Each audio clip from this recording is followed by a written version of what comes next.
মাটিতে কোনো বীজ নেই, অথচ এক রাতেই বিশাল খেজুর গাছ, তাও আবার সেই খেজুরে কোনো আটি নেই। অসম্ভব মনে হচ্ছে? এক ইহুদি ব্যক্তি নবীজির কাছে এসে একটি শুকনো বীজ দিয়ে শর্ত দিল, আপনি যদি সত্য নবী হন তবে এই বীজ থেকে এক রাতেই ফলসহ গাছ বানিয়ে দেখান। নবীজি সাল্লাল্লাহু আলাইহি ওয়াসাল্লাম মুচকি হেসে নিজের হাতে সেটি মাটিতে পুঁতলেন। ইহুদিটি ভাবল, গাছ হয়ে গেলে তো তাকে ঈমান আনতে হবে।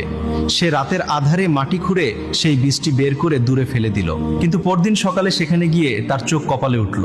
বীজ ছাড়াই একটি বিশাল গাছ দাঁড়িয়ে আছে এবং তাতে থোকায় থোকায় তাজা খেজুর। ইহুদিটি দৌড়ে নবী করিম সাল্লাল্লাহু আলাইহি ওয়াসাল্লামের কাছে গিয়ে জিজ্ঞেস করে, সব ঠিক আছে, কিন্তু ফলে বীজ নেই কেন? নবীজি মুচকি হেসে বললেন, বীজ থাকবে কিভাবে? তুমি তো গতকাল সন্ধ্যায় তা বের করে ফেলে দিয়েছিলে। নবীজির এই অলৌকিক জ্ঞান দেখে ইহুদিটি তৎক্ষণাৎ কালিমা পড়ে ঈমান আনল। সুবহানাল্লাহ। প্রিয় নবীজি সাল্লাল্লাহু আলাইহি ওয়াসাল্লামের শান কত মহান।